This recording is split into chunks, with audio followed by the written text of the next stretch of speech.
بسم الله الرحمن الرحيم الحمد لله رب العالمين نحمده ونستعين ونهديه ونستغفره ونعوذ بالله من شرور أنفسنا ومن سيئات أعمالنا من يهده الله فلا مضل له ومن يضلل فلا هادي له أشهد أن لا إله إلا الله وحده لا شريك له وأشهد أن محمدا عبده ورسوله اللهم صل على سيدنا محمد وعلى آل سيدنا محمد اللهم رب اشرح لي صدري ويسر لي أمري واحلل عقدة من لساني يفقه قولي. Alhamdulillah. Yang pertama-tamanya marilah sama-sama kita panjat syukur pada Allah Subhanahu wa taala. Kerana pada malam ini Allah Subhanahu wa taala masih beri peluang dan ruang kepada kita untuk sama-sama kita duduk dalam majlis ilmu, duduk dalam taman-taman syurga Allah Subhanahu wa taala. Alhamdulillah, muslimat insya-Allah pada malam ni kita akan teruskan lagi ulang kaji fiqh. Kita ni ulang kaji je, bukan pengajian sangat. Sebab tu hak ada dalam majlis ni, ada sahabat kita hak belajar di Mesir dan ada hak belajar di pengajian pusat-pusat pengajian Islam hak lain. Ana sebut awal-awal lah, ni sekadar ulang kaji fiqh. Kalau nak bahas detail-detail, hak tu kena baca kitab suku pula dah. Insya-Allah. Jadi muslimat, malam ni kita ambil satu bab yang cukup besar sebenarnya, iaitu syarat wajib dan syarat sah. Dua perkara ni sebenarnya dua perkara yang besar, tapi tak apalah, kita cuba ringkaskan dan cuba kita bahaskan seringkas mungkin, sekadar ulang kaji insya-Allah. Jadi muslimat, kita kena faham, apabila disebut syarat wajib, yakni orang yang tidak ada syarat-syarat ini, tidak wajib dia untuk menunaikan salat. Yakni apa? Tidak ada keberatan dia untuk menunaikan salat.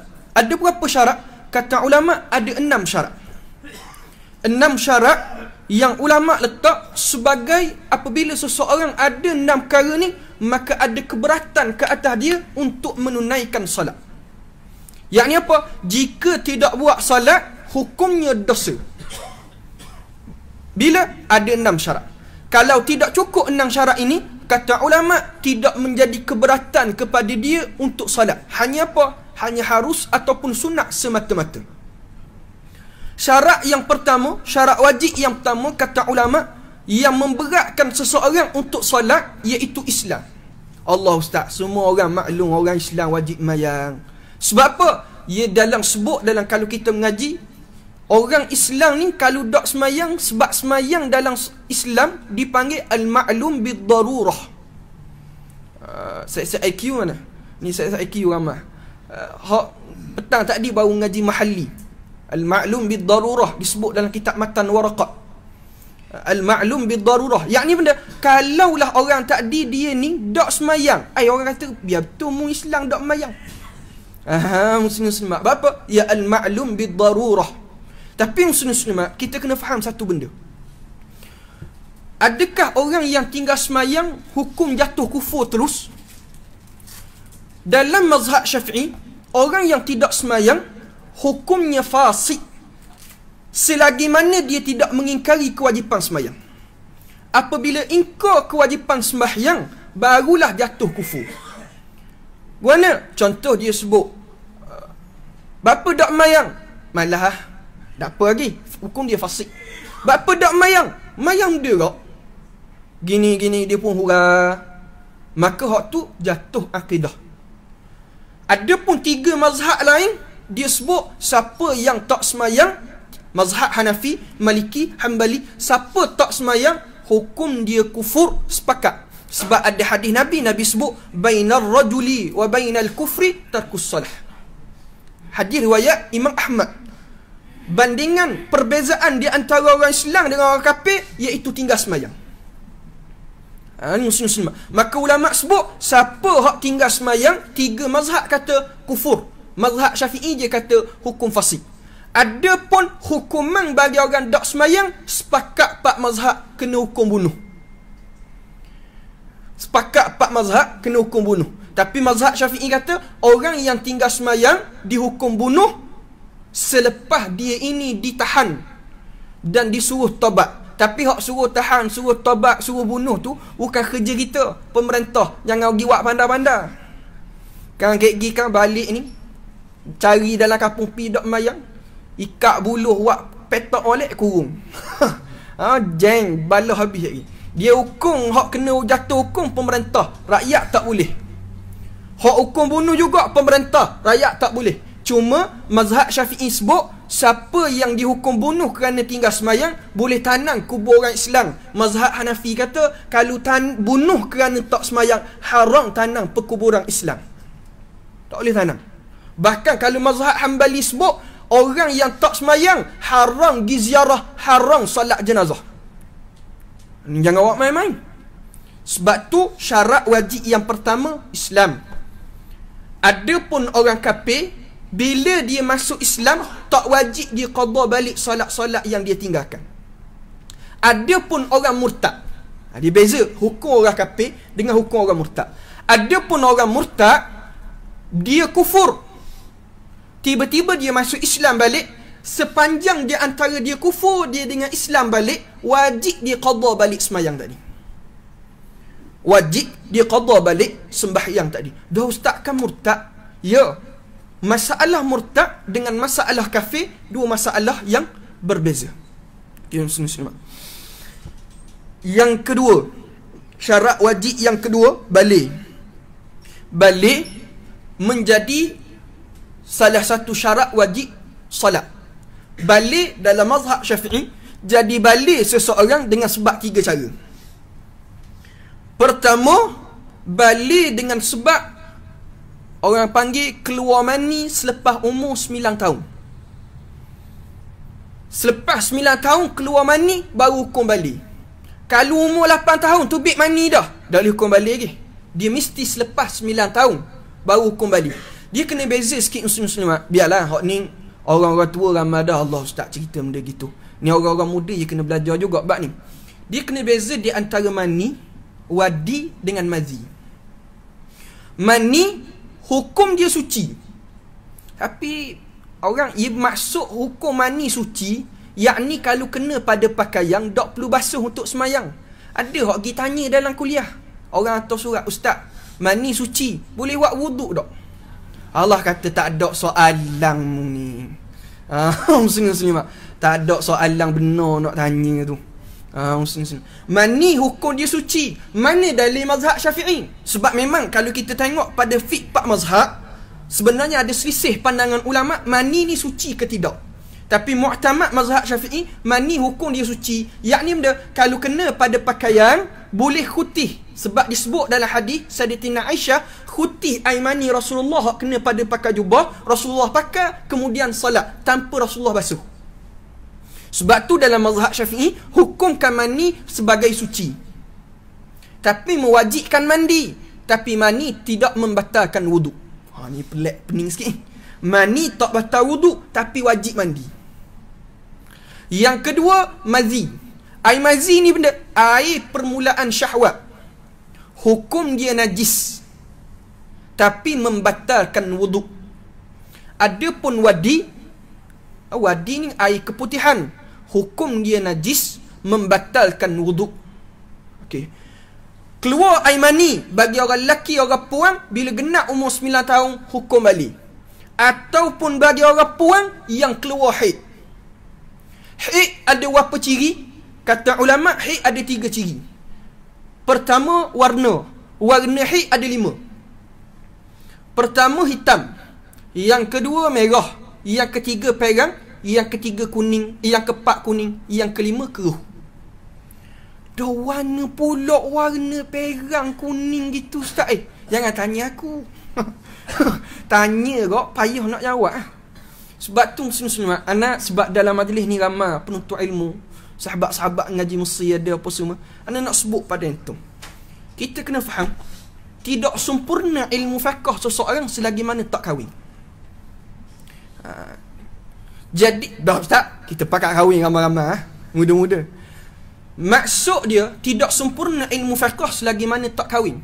Tapi macam mana nak sempurna ilmu fiqh? Ilmu pun tak ada dalam dada. Ngaji lu. Jangan gopoh dah. Jangan awak gelojoh je tu. Dah, ngaji lu. Faham ni. Allahumma salli ala sayyidina Muhammad. Warna ni ada 5. Adapun sifat yang kedua, kepekatan.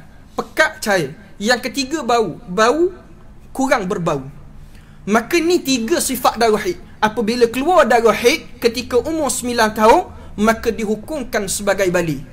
Ataupun yang ketiga, apabila umur sampai 15 tahun bagi lelaki dan puan.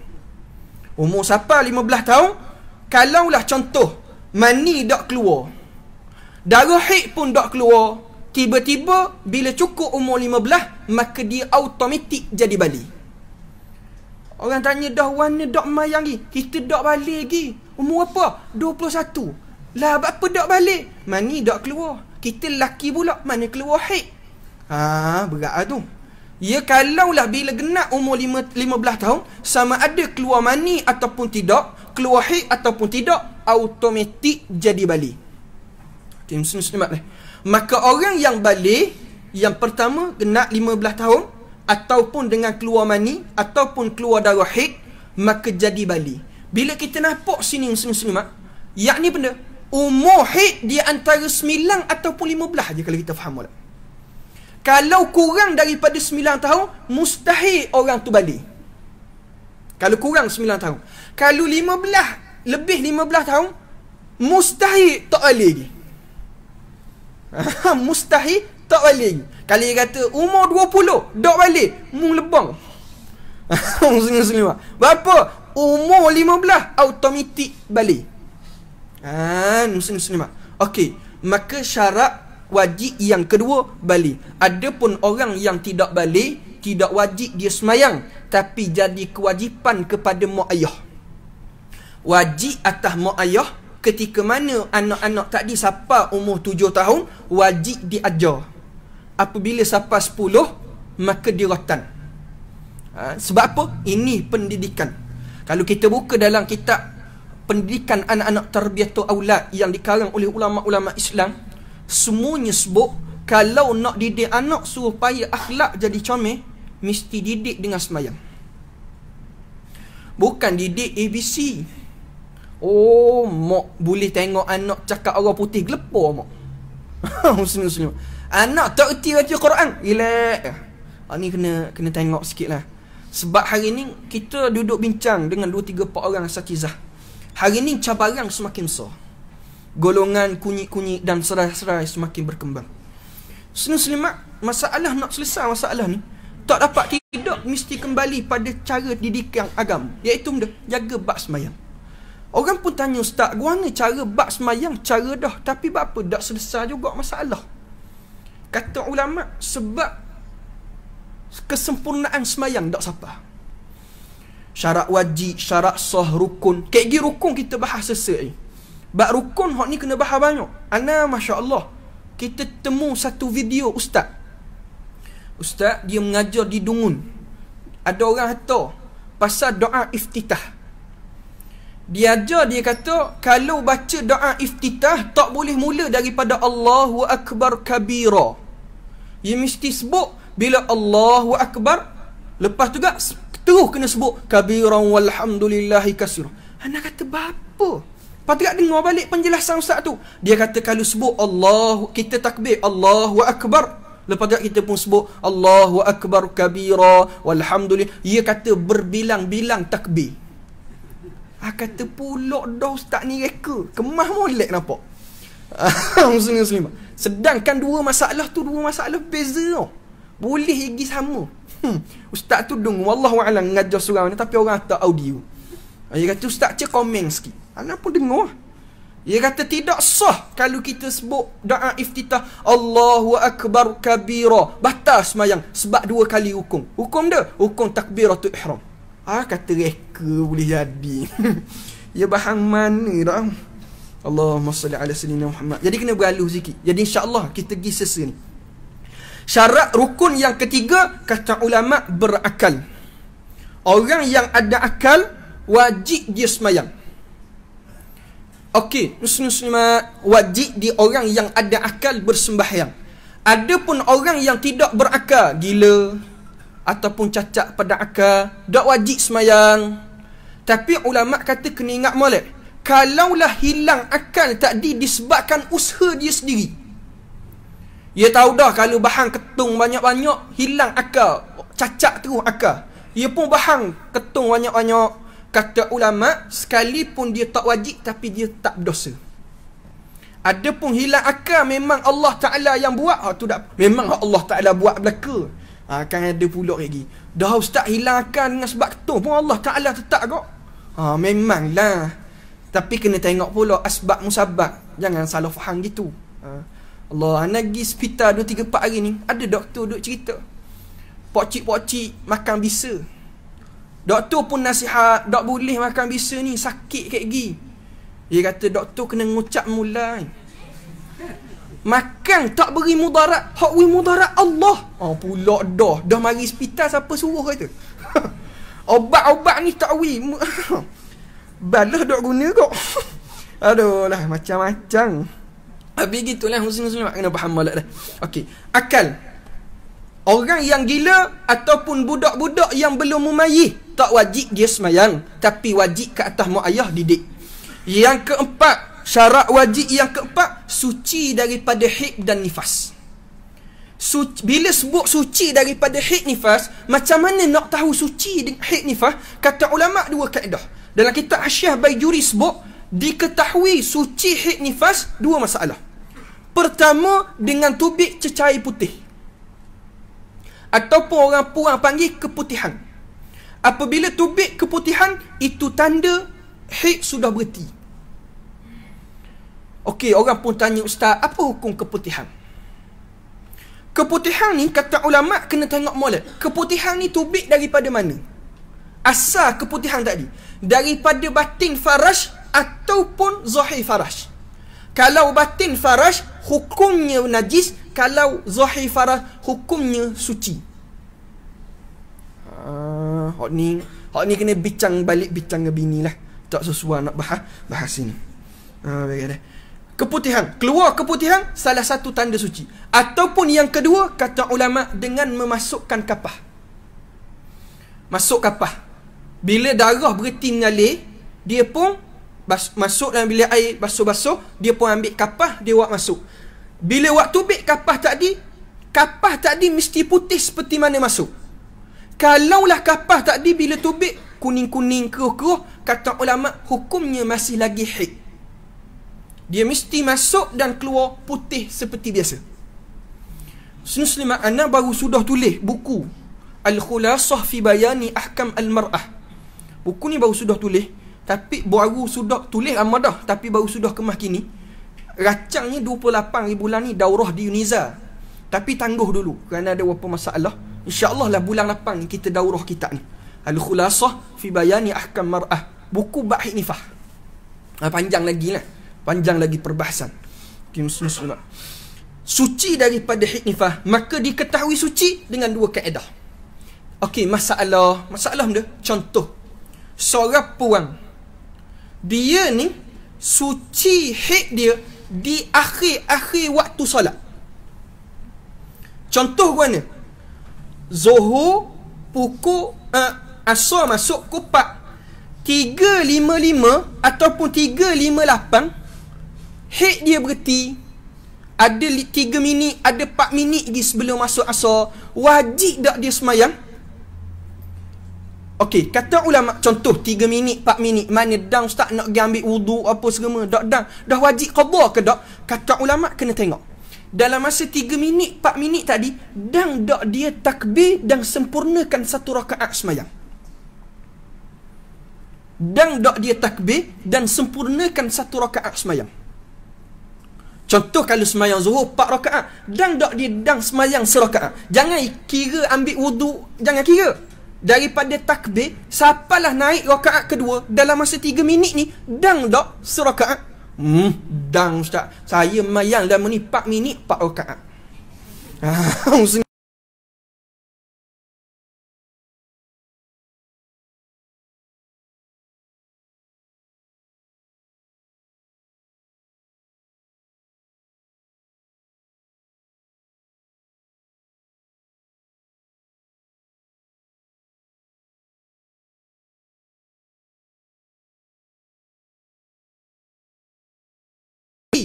Ni haid baru keluar.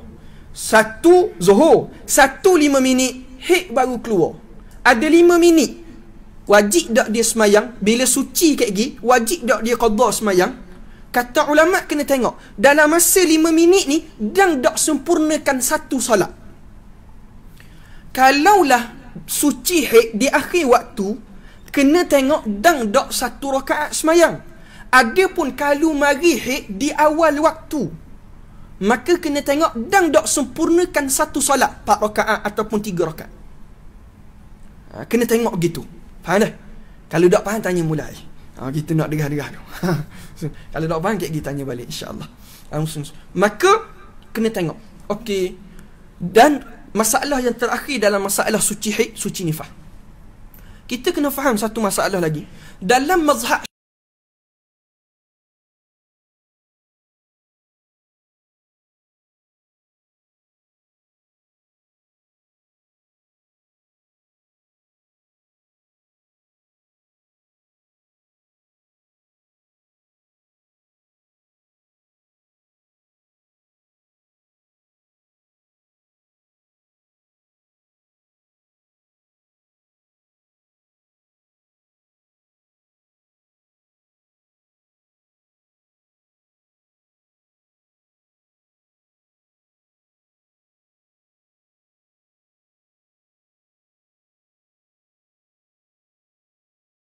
para sahabat, pandangan Abdul Rahman bin Auf, pandangan Abdullah bin Mas'ud, pandangan Ibnu Abbas, dan pandangan beberapa orang ulama lain. Adapun memang ada khilaf, tapi kebanyakan ulama berpandangan gini. Sebab apa? Dia kata ketika mana ada ruksah, dia ini dianggap satu waktu ketika ruksah jamak, maka begitulah juga dia dianggap satu waktu bagi ruksah semayang. Maka wajib dia ini qada. Sebab tu bagi orang puang ni, kalau Ramadan biasa orang tanya masalah ni. Ustaz, haid saya berhenti waktu sahur. Boleh tak kita tangguh mandi pas subuh? Sah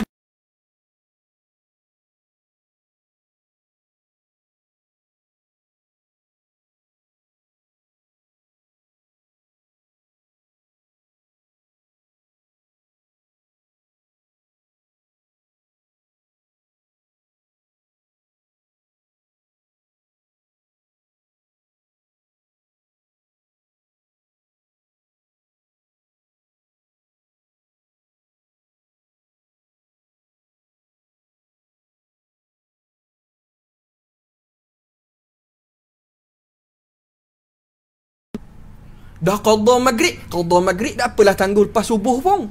Tapi hak tu segera mandi untuk solat isyak. Orang pun tanya, ustaz, dah kalau kita mandi, tok lelaki kita nak akam dia.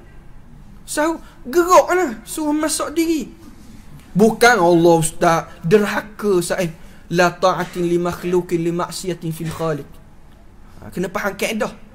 Ataupun geraklah, suruh masuk diri lah. Sebab tu kalau tok lelaki kena faham kau hukum gini. Tok lelaki kena faham kok hukum masalah ni.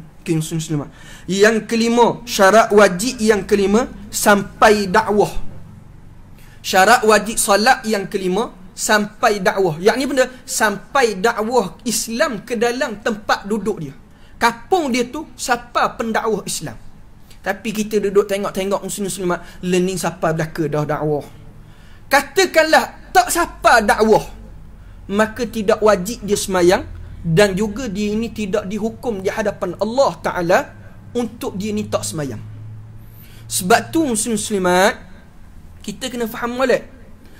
Orang kafir, walaupun dia tak wajib semayang, tapi dalam di akhirat lagi, antara sebab dia dibakar dalam neraka kerana dia tak semayang.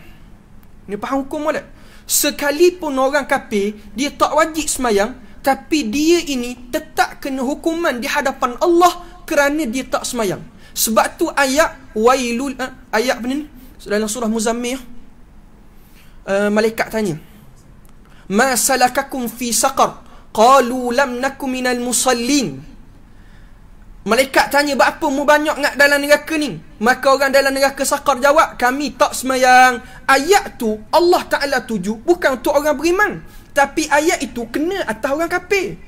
Ada sebahagian pendakwah, bila ia bahas bab semayang, ia pun sebut ma salakakum fi saqar? Qalu lam nakum minal musallin. Dia kata hak ni orang beriman, hak tak semayang. Kata ulama tafsir, ayat ni bukan kena pada orang beriman, tapi kena pada orang kafir. Anda kena faham molek dalam ilmu tafsir. Jangan baca terjemahan. Ni baca terjemahan, lepas tu tafsir diri. Ramai gitu. Budak-budak boleh jadi mufassir. Muslim-muslim kena faham hukum molek. Okey. Maka orang yang tak sapa dakwah, dia tidak wajib semayang dan dia tidak dihukum kerana tak semayang. Tapi ulama sebut, kalaulah sudah sampai Islam pada dia, umur 50 dah, ketua kampung JKK. Ni tak panggil JKK, panggil benda ni. JSR. Betul tak? JSR. J3K pula. Ikutlah. Asal hak jadi ketua kampung. Ya, ketua kampung. Tiba-tiba lama ni tak ada pun siapa seruang Islam. Tak ada orang mari ngajak Islam kampung dia. Tak tahu pun Islam tu benda.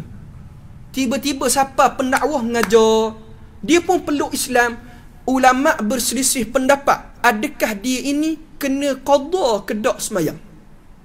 Imam Ramli, dan inilah pandangan mu'tamad mazhab Syafi'i, Imam Ramli kata dan mu'tamad mazhab Syafi'i kata tak perlu untuk ulang sembahyang, tak perlu qada.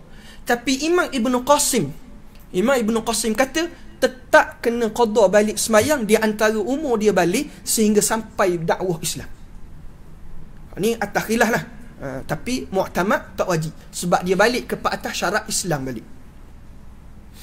Yang keenam, syarat wajib yang keenam, iaitu selamat sejahtera mata dan telinga. Yakni benda bagi seseorang yang buta dan pekak sekaligus atas seseorang. Dia buta, dia pekak. Maka kalaulah cacat dua panca indera ni, maka dia tak wajib dah semayang. Dia cacat, dia pekak. Sebab apa? Dihukumkan dia tidak lagi mukallaf.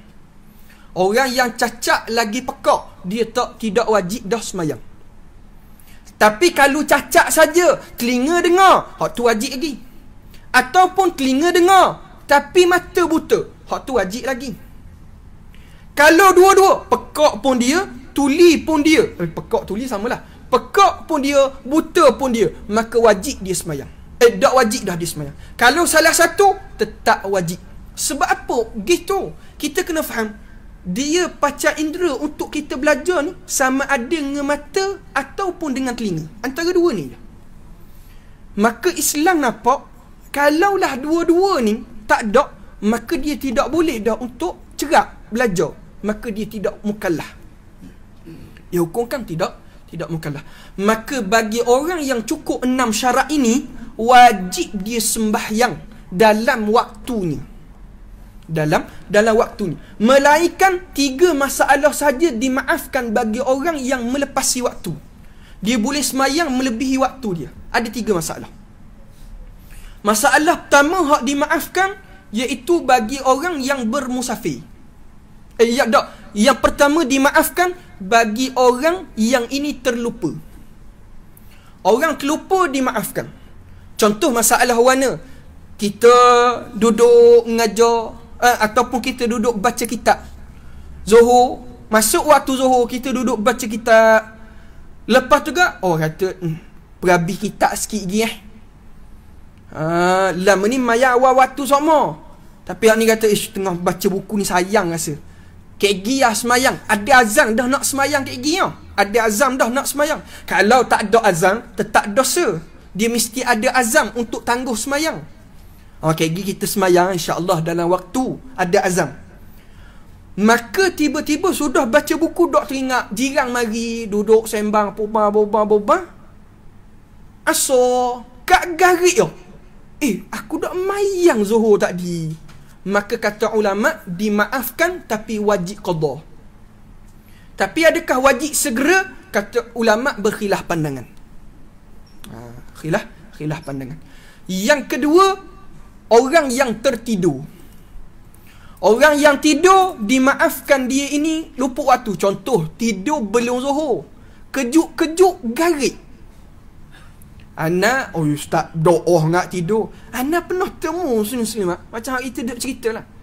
Orang puang belajar Jordan musim sejuk, tidur tu dalam kain selimut, tidur sebelum subuh pukul 3 pagi, kejut-kejut orang bang isyak. Wak bini hok gini punah. Muslim jeng. Tapi nak sebut ada. Jadi contoh tidur, maka dia ini dimaafkan kalau dia ini lepas. Yang ketiga bagi orang yang jamak. Tapi masalah tidur muslim, kita kena faham, kalaulah masuk dah waktu sembahyang, dan kita tahu jenis kita ni kalau dah tidur bung letuk tepi pun dok keju, maka jenis gini haram dia tidur. Wajib dia pergi sembahyang dulu. Apa? Tahu dah kalau tidur memang lajak. Jenis tidur mati. Mimpi dia wallahu a'lam lah. Tapi masalah tidur ni kena tengok molek. Ulama sebut orang yang banyak tidur, maka banyak dia rugi. Batu tidur ni kena tengok sikit lah.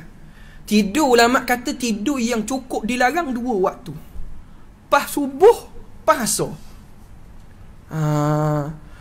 Dah tu ada ulama sebut siapa tidur pas subuh, pas asar boleh nyakit gila. Hak tu tak ada hadis yang sahih, tapi ulama sebut. Ada diceritakan oleh guru-guru kami, orang yang tidur ni, tidur lepas subuh, lepas asar, Tok Guru sebut kalau tidur pas subuh, pas asar jadi gila. Kalau cukup 40 hari. Dulu kan kecil-kecil dulu kan biasa kan. Anda ingat kalau duduk pondok dulu ramai banyak gak cerita-cerita pelik. Jangan takbir raya lagi dak hari raya, nangis orang dalam kubur. Ingat cik-cik dulu. Kata dak takbir juga kita. Lepas tu bila cek-cek kita lah lebong punya. Tak ada pun dalam kitab sebut gitu. Allah. Okey, muslim. Bila tidur ni, dia tidur 40 hari. Cukup 40 hari, dia kata aku dak gila pun. Tengah-tengah hujang dia berlari rumah Tok Guru. Tok Guru, saya tidur 40 hari pasal. Tak gila-gila pun. Tok Guru kata orang dak gila guananya berlari tengah-tengah hujang ni. Dak gila guana tengah-tengah hujang mu berlari ni. Dak gila gini. Orang cerdik dak berlari tengah-tengah hujang ni. Basah kuyuk sekali. Muslim. Nak faham dah? Tapi gini, tidur pas asar, tidur pas subuh memang Islam larang. Bahkan dalam kitab Kasyfatus Sajjah sebut orang yang tidur pas subuh, pas asar, rezeki jadi luput. Rezeki jadi luput. Kalau tidur malam Jumaat, hari Khamis malam Jumaat tidur, kata ulama itu tidur yang rugi. Bapa? Makhluk Allah Ta'ala lain malam Jumaat tak tidur sebab buat ibadah. Allahumma salli ala Sayyidina Muhammad. Tengok molek lah. Okey. Masuk syarat sah solat pula. Setakat mana dang lah ni kita bahas. Syarat sah solat. Syarat sah solat yang pertama, kata ulama, iaitu masuk waktu. Dukhulul waqti. Masuk waktu. Yakni benda masuk waktu tadi dengan yakin ataupun zon. Yakin masuk waktu guna ni dengan cara tengok matahari. Kalau dalam kitab-kitab, dalam kitab sebut ada 4 martabat. Walaupun dalam kitab Taqdirat Sadidah sebut 6. Jadi sebenarnya martabat ni ulama khilaf. Okey, tapi masuk waktu, syarat sah yang pertama, masuk waktu dengan yakin ataupun dengan zon. Yakin guna kita pandai tengok matahari sendiri. Bayang gini masuk waktu zuhur, bayang gini masuk waktu asar. Kalau hak jenis gini, maka bila dia tengok matahari, masuk dah waktu zuhur. Ini masuk waktu secara yakin. Yang kedua, masuk waktu secara zon. Guna ia dak reti tapi tengok kalender, tengok jam. Ini dipanggil zon. Dipanggil zon. Maka hak ni sah juga semayang. Ataupun dengan ijtihad. Ijtihad masuk waktu mana? Contoh bagi orang yang duduk dalam penjara. Orang duduk jaga, tak ada jam, tak ada matahari, gelap ketuk. Maka dia lama ni dia buat dah. Kalau zikir selawat 1000 kali, garik Isya selawat 1000 kali, lepas garik selawat 1000 kali, masuk waktu isyak. Maka lepas dia selawat 1000 kali, boleh dia semayang isyak. Ni panggil benda ijtihad. Yang keempat dengan cara taklid. Iaitu benda, lama ni tak tahu pun, tapi ikut orang. Ni taklid. Taklid, kata ulama. 4 cara. Walaupun dalam kitab Taqrirat ataupun berapa buah kitab lain sebut 6 ataupun 7, kita ambil 4 hak utama je. Samalah dengan masuk dengar Tok Bilal bang, ni panggil benda taklid. Dia bukan panggil yakin. Yakin ni dengan tengok matahari sendiri. Muslim. Okey. Kalaulah orang tu yakin pun dok, zon pun dok, maka tidak sah kalau dia semayang. Masuk dah pergi waktu, masuk dah pergi. Ish, tak tahulah. Tak apa, mat pakai mayang je lah. Hak ni kalau dia semayang, tak sah semayang. Ataupun dia semayang dengan sebab dia zon. Tok Bila dia tak bang, hak tu panggil dia. Tok Bila bang panggil zon, zon benda, zon hak taklid. Tok Bila habis teh. Oh, sudah-sudah pengumuman. Ini sekadar cobaan semata-mata. Kawan ni sudah semayang. Maka semayangnya wajib ulang. Muslim-muslimah. Tak lama Tok Bila jenis gitu. Okey, muslim-muslimat dah. Okey. Hak ni syarat sah yang pertama, masuk waktu. Syarat sah yang kedua, menghadap arah kiblat. Dalam mazhab Syafi'i, yakni menghadap arah kiblat, dada menghadap kiblat. Sebab tu ingat zaman duduk ngaji dengan Fadilatul Syekh Nuruddin hafizahullah taala. Syekh Nuruddin sebut, masih ingat masa ngaji bab semayang, Syekh Nuruddin kata, kalau nak beri salam, cara beri salam, Assalamualaikum warahmatullahi. Assalamualaikum warahmatullahi. Sebab apa Assalamualaikum baru gerak kepala? Sebab bimbang masa gerak kepala tu dada gerak sekali, maka berubah dada ni, beralih daripada arah kiblat, maka batal. Sebab tu Assalamualaikum, bila kita terputus daripada semayang, maka bila beralih pun tak apa lah. Tak apalah. Tapi beri salam ni disebut dalam hadis, Nabi beri salam, pipi Nabi nampak pada orang belakang. Ni pusing, Assalamualaikum. Orang belakang pandai-pandai lah. Tu sangat. Qada-qada nampak pipi pada belakang, cukup dah. Assalamualaikum warahmatullahi. Assalamualaikum warahmatullahi. Dah angguk-angguk lah. Tu dah perlu. Muslimat dah. Sebab apa? Dalam mazhab Syafi'i, wajib dada ni mesti direct dengan kiblat. Dada direct dengan kiblat. Adapun mazhab Maliki kata beralih sikit-sikit tak apa. Sebab tu anda ingat duduk Sudan. Duduk Sudan memang sakit kepala muslim-muslim. Mayang Jumaat, sejik penuh, mayang luar. Set-set ya, kiblat serong sikit, ya bahang straight je. Mazhab je tak apa, mazhab Maliki serong sikit-sikit tak apa. Mazhab Syafi'i tak sah dah. Muslim-muslimah. Set-set ya mudah ya. Kiblat, contoh yang mari semayang di rumah kan. Semayang di rumah isytihad, rumah persatuan, kiblat serong sikit, ya bahang direct je. Sebab apa? Padat, ya bahang straight je. Ya tak apa, kita mazhab Syafi'i mana sah buat gitu. Ustaz kalau pakai capur-capur tak boleh. Ni masalah kok talfiq mazhab ni, satu benda lagi. Ni kita dah bahas lah. Ngadap kiblat. Adap kiblat dengan cara yakin ataupun zon. Yakin benda tengok Kaabah direct. Zon tengok matahari ataupun tengok kopah, tu panggil zon. Melainkan dimaafkan bagi orang yang dia ini beberapa masalah saja dak menghadap kiblat. Pertama, masalah orang yang semayang khauf, syiddatil khauf, semayang ke tengah perang. Semayang tengah perang dak apa dak menghadap kiblat. Semayang tengah perang dak apa dak menghadap kiblat. Ataupun semayang sunat. Semayang sunat atas kenderaan, dak apa dak menghadap kiblat. Tapi disyaratkan masyarakat takbir menghadap kiblat. Contoh berhenti naik motor, berhenti kat trafik light. Ustaz khabar semayang sunat atas motor tak apa.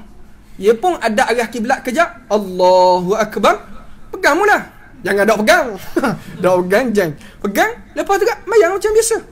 Dah tu nak rokok, nak sujud, kepala lah. Kepala je. Lepas tu kalau kena tahan je biji, nak uti lah. Tu atas kita lah. Baiknya dak ya wati. Dah ustaz dah ya minta lesen. Lesen bah. Alhamdulillahirabbil alamin. Kuat sikit macam. Dak lesen. Ar-Rahmanir Rahim. Dak masalah sekarang ni nak lesen. Maliki Yaumiddin. Ada apa gigi? Main dia atas mutu bayang. JVJ pun tak tahu. Dah apa gigi. Sah tak? Sah. Dimaafkan. Yang ketiga, orang yang kena ikat. Orang yang kena ikat. Contoh, kena ikat. Kena buruan, kena ikat. Jadi, tak ada orang nak lepas, dimaafkan. Tapi, wajib ulang balik semayang. Hak ni wajib qada balik semayang. Ataupun orang hak sakit. Sakit baring.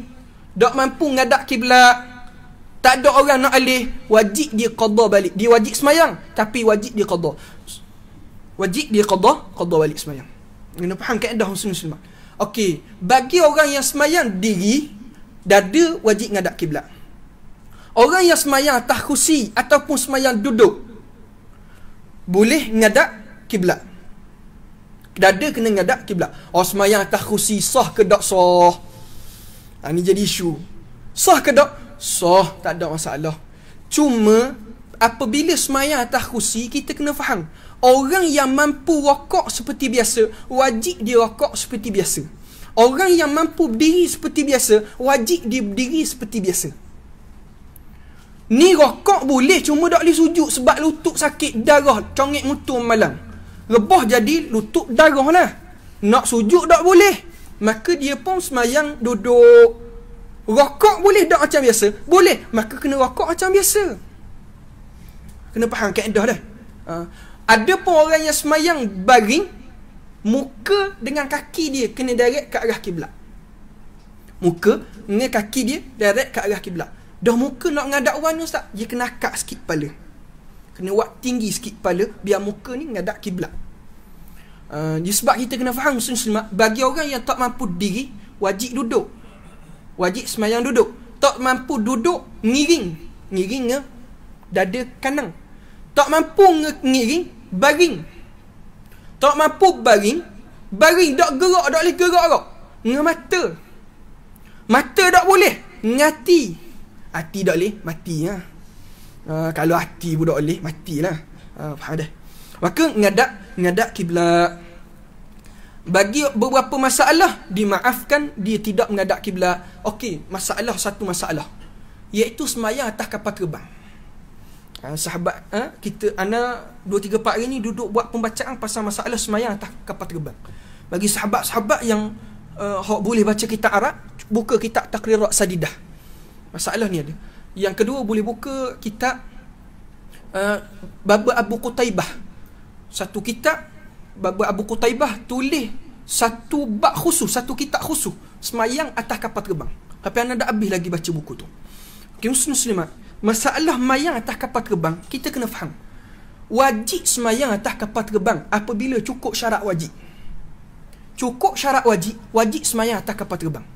Tapi, kalaulah semayang tadi tak sempurna. Tak sempurna apa? Rokok tak sempurna, sujud tak sempurna, ataupun ngadap kiblat tak sempurna, maka wajib dia ulang balik semayang. Wajib diulang balik. Adapun kalau sempurna dah benda, ngadap kiblat daripada takbir sampai salam. Yang kedua, lepas tu juga rokok pun sempurna, sujud pun sempurna. Bagi masalah ini khilaf di kalangan para ulama. Sebahagian ulama kata tetap kena ulang balik. Sebab apa? Antara ilah dia kerana dok semayang atas tanah. Sebahagian lagi kata tak perlu ulang dah kerana sudah sempurna syarat rukun dan syarat dan rukun. Tapi hak mu'tamad kata tetap kena ulang. Hak ni atas qaul mu'tamad yang disebut dalam kitab Taqrirat Sadidah. Ana belum buat kajian yang lebih luas sebab kita tumpu satu masalah sekarang ni, iaitu masalah niqab. Tengok dah dalam sehari dua ni tubik kok risalah bab niqab. Apa hukum pakai niqab? Niqab dia burdah tu, hak tutup muka macam ninja-ninja. Apa hukum? Kita tengah buat hal tu. InsyaAllah dalam masa terdekat ni akan keluar lah. Okey. Yang ketiga, suci daripada dua hadas, iaitu hadas besar dan hadas kecil. hadas besar dengan mandi wajib, hadas kecil dengan berwuduk. Kalau tak ada air, maka dengan wuduk. Kalau debu pun tak ada, air pun tak ada, maka wajib semayang juga kalau cukup syarat wajib, tapi tetap kena ulang semayang. Dia kena faham satu kaedah muslimat. Hilang syarat sah, tak hilang syarat wajib. Dia kena faham kaedah ni. Hilang syarat sah, yakni syarat sah hilang. Syarat wajib ada, maka tetap wajib semayang. Kalau syarat wajib hilang, baru tak wajib. Selagi mana syarat wajib ada, tapi syarat sah tak ada. Contoh, syarat sah yang 6 ada, syarat wajib yang 6 ada, tapi air tak ada, debu tak ada untuk tayamum, maka tetap wajib semayang. Tak wajib semayang. Ataupun hak lain sempurna, tapi arah kiblat tak boleh nak tu, tetap wajib semayang. KG kena ulang semula. Mana faham kaedah. Yang keempat, syarat yang keempat, kita pergi laju-laju dah masuk waktu dah. Syarat yang keempat, suci daripada najis. Najis pada pakaian yang dipakai, termasuk pakaian kata ulama iaitu ni mikrofon. Hak bergerak dengan kita. Hak ni disebut dalam kitab Rawdatul Talibin. Kalau atas wayar, atas mic pakai mic, tahi cicak ada atas tu, kita pun tanggung tidak sah semayang. Hari tu orang tanya satu masalah, kita sebut batu karang najis. Bukan batu karang laut tu, batu karang tu. Jadi bila buang batu karang, doktor dia ke kita pegang. Ada pokcik tu, dia wuku-wuku dalam pasir, dia letak poket. Dia pun buat semayang, balik rumah dia semayang. Sah ke tak? Tak sah, sebab batu karang hukum najis. Dia kena suci najis pada pakaian, badan dan juga tempat kita semayang. Bila sebut tempat semayang 3, iaitu tempat kita berdiri, tempat kita sujud dan tempat kita duduk. Ada orang tanya, kalau tahi cicak bawah sejadah sah tak? Tak kata tahi cicak, kalau tahi dinosaur bawah sejadah pun sah semayang. Sebab apa? Sebab tak kait dengan kita. Tak kena tempat kita sujud, tak kena tempat kita duduk, tak kena tempat kita diri, maka sah. Muslimat. Okey. Allahumma salli ala sayyidina Muhammad. Kita kena faham, di sana najis ni bagi part. Dia ada najis tak maaf pada pakaian, tak maaf pada air. Dia ada 4 jenis najis. Pertama, najis yang tak maaf pada pakaian, tak maaf pada air. Contoh najis yang zahir, tahi cicak kena pada pakaian ataupun kena pada air, tak maaf. Air jadi najis, pakaian tak sah bawa semayang. Yang kedua, ada najis yang dimaafkan pada air tapi dah maaf pada pakaian. Maaf pada air, dah maaf pada makanan, pada pakaian. Guana? Contohnya semut binatang yang tak berdarah. Kalau semut masuk diri dalam air, dimaaf pada air, tapi semut dia mampu, bangkai semut ada dalam poket, tak sah semayang. Lepas wisalam, Assalamualaikum, ada bangkai semut, wajib ulang balik semayang. Yang ketiga, najis maaf pada pakaian tapi dah maaf pada air. Benda darah. Kalau kena pada pakaian sikit je. Sikit ni qadar mana? Qadar uruf. Urus tepat. Kalau sikit, orang nampak, sikit lagi, maaf. Pada air, dah maaf, walaupun setitik. Dan ada najis yang maaf pada pakaian dan maaf pada air. Iaitu benda najis yang tak nampak pada mata zahir. Contoh lalat. Lalat ia ingat pada najis, ia pun landing di pakaian kita, ia landing pula dalam air. Ia buat squat ramah, diri terbang balik. Sah ke jadi najis ke tak? Najis pada kaki lalat tak nampak pada mata zahir, maka dimaafkan pada air, dimaafkan kepada pakaian. Hak ni kita pergi laju-laju dah ni. Tak sempat nak hurah panjang. Yang kelima, satrul aurah, menutup aurat. Menutup aurat. Yang keenam iaitu ada ilmu tentang kefarduannya. Yang ketujuh, tidak menganggap yang fardu itu sunat. Tidak menganggap yang fardu itu sunat. Okey, muslim-muslimat. Hak nang ketujuh mudah. Hak tutup aurat. Hak tutup aurat ni kita kena faham. Aurat orang lelaki, kita buat kesimpulan mudah lah.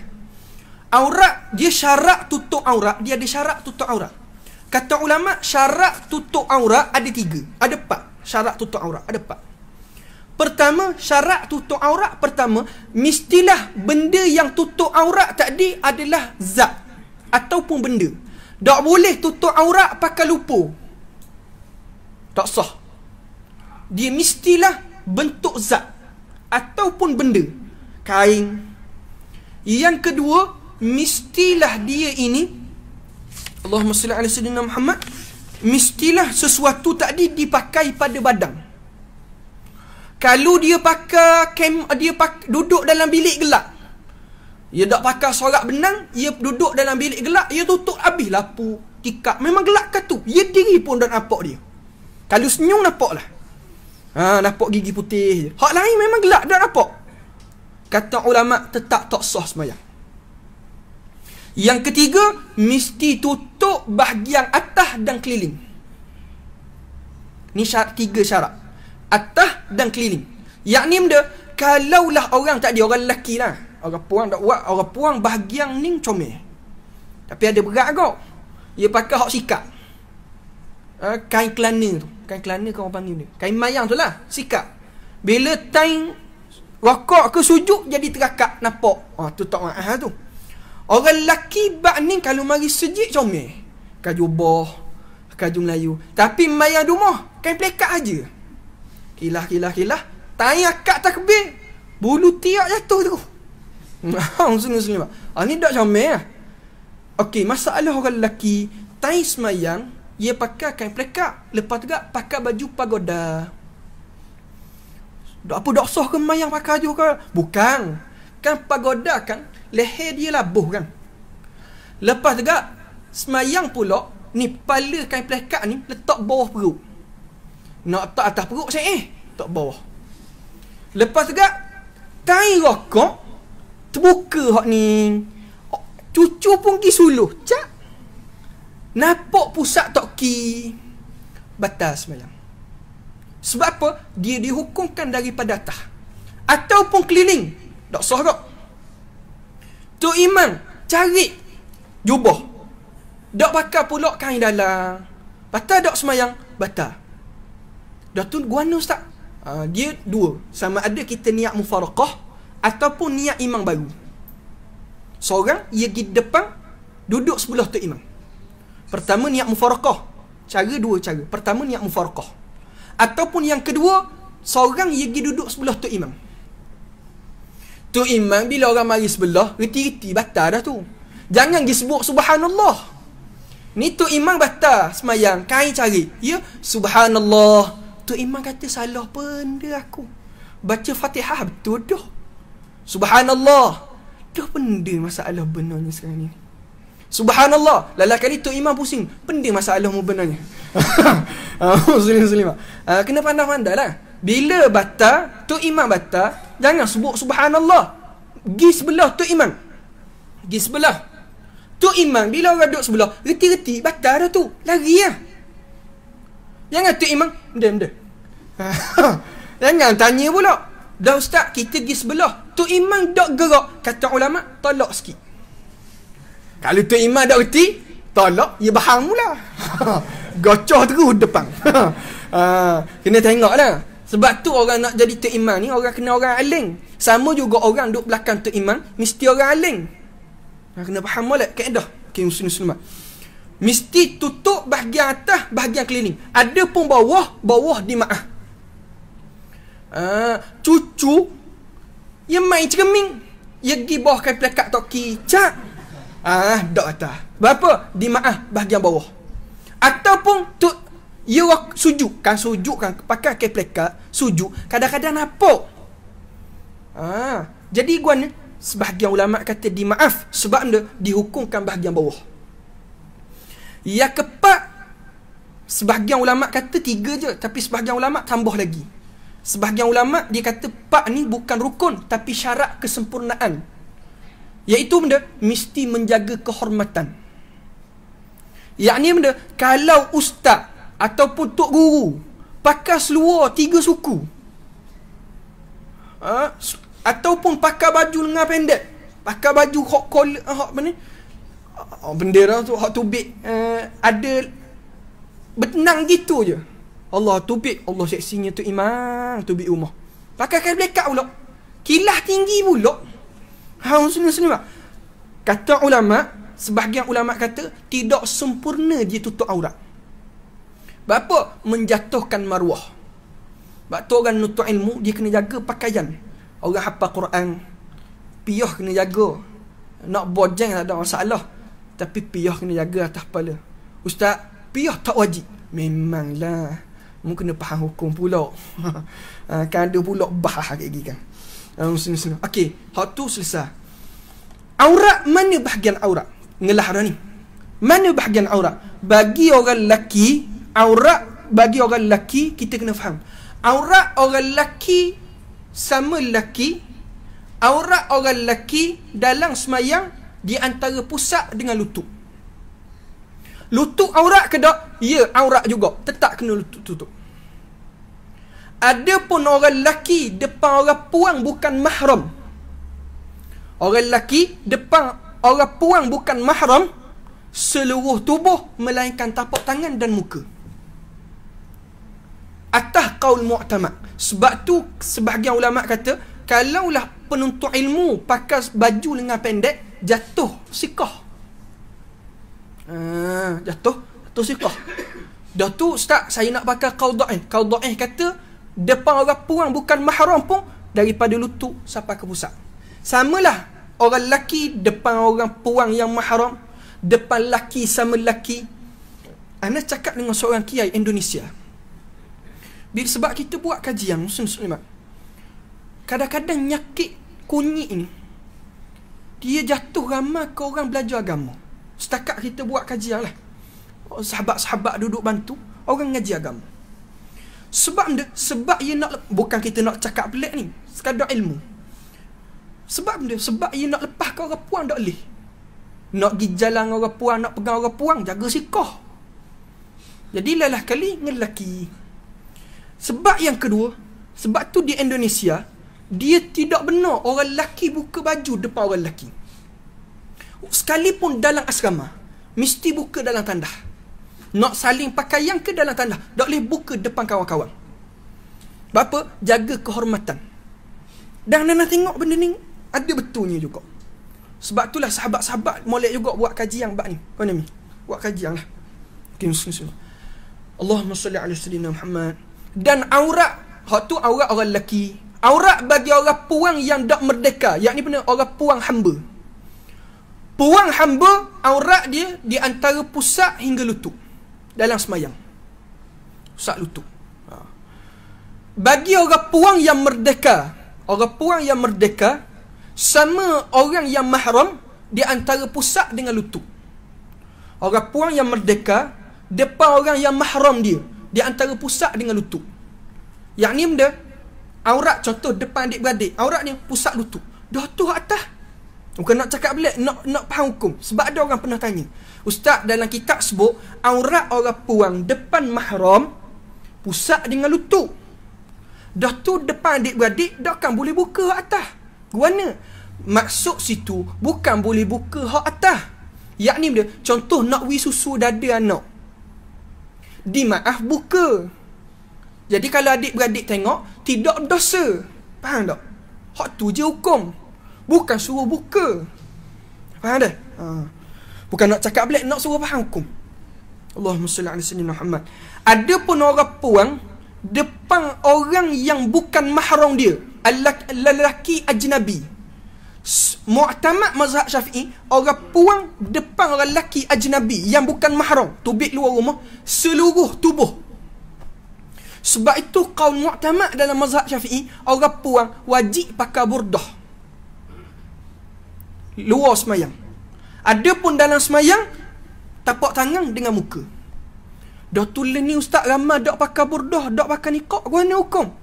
Hak tu qaul dhaif dalam mazhab Syafi'i dan pandangan Imam Ramli. Imam Ramli kata dimaaf buka muka dengan tapak tangan kerana qiyah dalam semayang.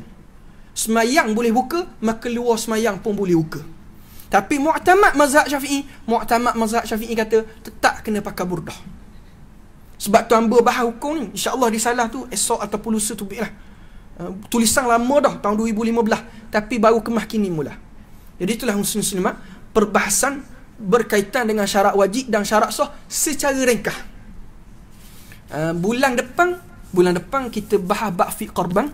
Lepas raya haji kita ulang kaji sikit lagi bab aurat ni. Sebab dia aurat ni sebenarnya banyak bahas. Antaranya aurat iaitu aurat kanak-kanak. Budak-budak baby kan, bahagian mana kena tutup, ada perbahasan. InsyaAllah lepas raya haji lah, bulan depan kita bahas bab fiqh korban. Lepas raya haji baru kita sambung balik ulang kaji bab aurat.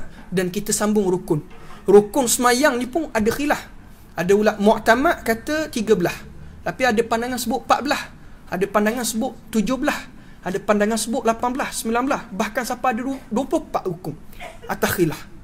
Dan kita akan bahas seselah bab kunut, bab iktidal, bab rukuk, bab sujud dan berbagai-bagai masalah lagi akan datang perbahasan insya-Allah.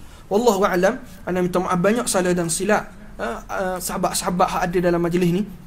Kita ni sekadar ulang kaji je, bukan mengaji sangat. Nak ngaji kitab suku pula lah.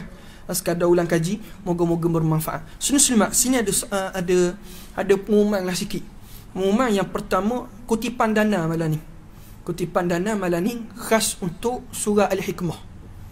Ada orang sebut Allah ustaz, surah nak sumbang gak ke? Sumbang hak mau dah lama ni kan. Muslimat, kita tak tahu sumbangan mana Allah Ta'ala terima. Sebab tu latihlah diri kita, setiap kali mari masjid sumbang semua. Sebab apa? Kita tak tahu hak mana Allah Ta'ala terima. Jadi pakat sumbang malam ni banyak-banyak insya-Allah. Setiap majlis ilmu yang buat, banyak pahala kita boleh. Pengumuman yang kedua, insya-Allah pada Jumaat Sabtu ni surah ada daurah apa? Daurah kitab Arba'in Nawawi, 40 hadis Imam Nawawi oleh Al-Fadil Ustaz Hairul Nizam Al-Azhari. Dia ni antara orang pelajar Malaysia yang diberi izin untuk mengajar di Masjid Al-Azhar. Dia pernah diberi izin untuk mengajar di Masjid Al-Azhar di Mesir. Maknanya bukan orang barang jugalah. Jadi pakat ambil peluang hari Jumaat Sabtu ni. Dan yang ketiga, muslimat, permintaan Ana lah. Kita minta supaya kalau siapa yang ada kekosongan lepas Isyak ni semayang ajak. Kita semayang ajak untuk Mak Ana sekarang ni duduk hospital 16 hari dah. Masuk kalau lepas raya ni lah. Ramadan baru ni 2 minggu dah. Ni lepas raya 16 hari dah. Hari ni kita masuk hari yang ke-16. Esok nak operate pula sekali lagi. Kalau jadi operate kali keempat dah lah belah. Jadi kali keempat dah belah.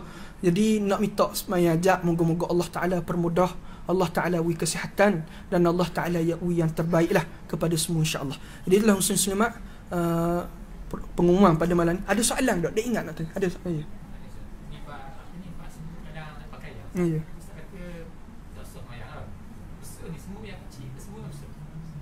Dia tak kira semut kecil ataupun semut yang besar.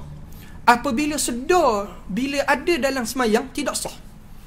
Contoh, kita sedar selepas semayang, Assalamualaikum, terik pitih nak letak, ada perasaan ada semut gantung, maka tidak sah, wajib ulang balik walaupun kecil.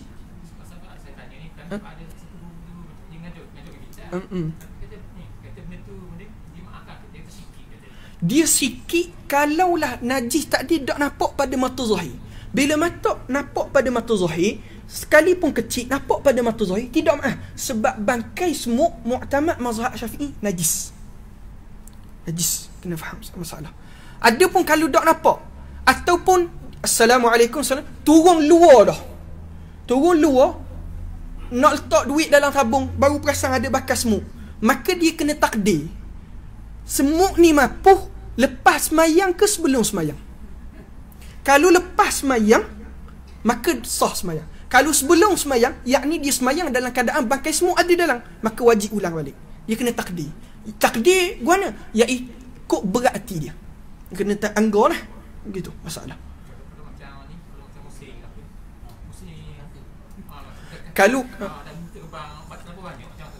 Kalau katu tidak boleh elok, maka dimaaf. Samalah masalah bulu kucing. Bulu kucing najis. Kalau sedikit ataupun tak mampu dia elok, maka maaf. Tapi kalaulah dia hidup gede, ada masalah. Dah kalau ia lekat pada badan, kita pun nyamuk mari kan, repa. Tu kita pun hak ni dia kena pada tu, jangan tanggung. Ni buang berdarah. Faham dah? Dia jangan tanggung najis tadi. Kalau tanggung masalah lalu. Kalau tepi tak apa. Ada soalan ni? Syarat sah yang keenam, ada ilmu tentang kefarduannya. Yang ketujuh, tidak menganggap yang wajib itu sunat. Yang ni benda, yang fardu itu sebagai sunat.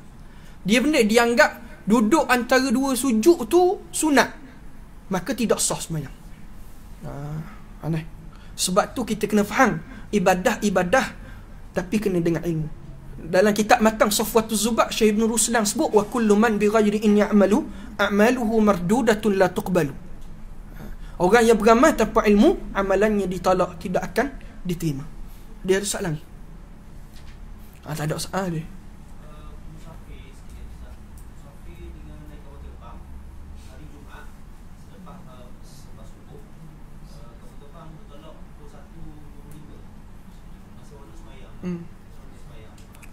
Okey, masalah musafir, kita kena faham. Musafir hari Jumaat, kita kena faham bermula kewajipan, yakni benda bara'atuz zimmah. Ni kena bahas kalau kita ngaji dalam usul fiqh, dia ada bara'atuz zimmah. Berlakunya keberatan ke atas seseorang itu bila bermula bara'atuz zimmah, kewajipan sembahyang, iaitu selepas solat subuh. Bukan selepas solat subuh, selepas masuk waktu subuh.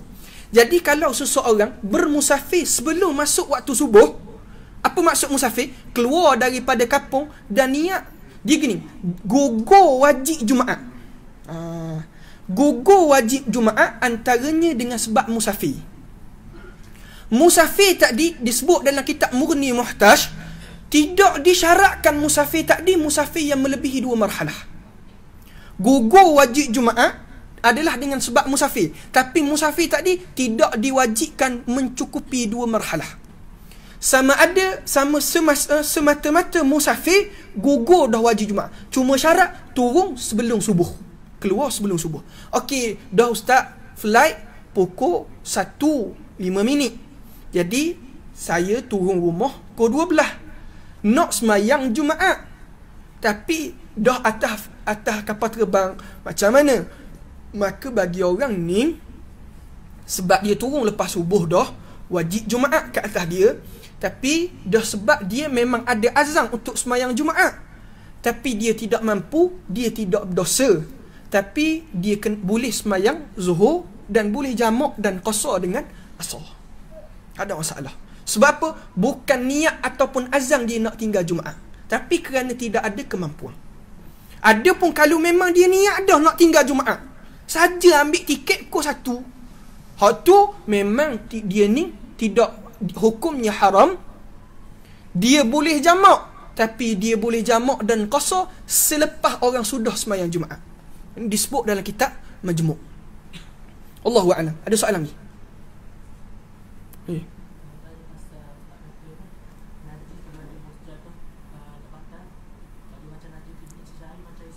Kalau serak dah mahal lah. Tu pun kalau kena tempat kita. Kalau contoh kita sujud sining, najis tu sining, tu tak ada masalah. Ada masalah. Wallahu a'lam lah. Kita pukul 9 lebih dah. Lepas tengok ustaz tengok jam. Jadi insya-Allah kita sambung pula pada bulan hadapan. Insya-Allah bulan depan kita ambil tajuk fiqh korban. Lepas raya haji baru kita sambung balik ulang kaji bab semayang. Bab semayang ni penting. Ana insya-Allah muslimat, kita pun cadang, sebab anda tengok bila kita duduk syarah gini umum sangat, tak ada nokta langsung. InsyaAllah lah selepas ni kita akan cuba biar ada nokta lah. Nokta Maknanya pakat bila anak nerang tu boleh tengok nokta sekali. InsyaAllah kita tengoklah. Wallahu a'lam. Ana minta maaf banyak salah dan silap. InsyaAllah lepas kita pakat menyumbang lah untuk surah, dan pakat mari daurah Jumaat Sabtu ni. Dan kalau siapa yang ada kelapangan selepas solat Isyak ini semayang hajat ramai-ramai. Aku qauli hadza wa astaghfirullahal azim wa lakum. Assalamualaikum warahmatullahi wabarakatuh. Auzubillahi minasyaitonir rajim.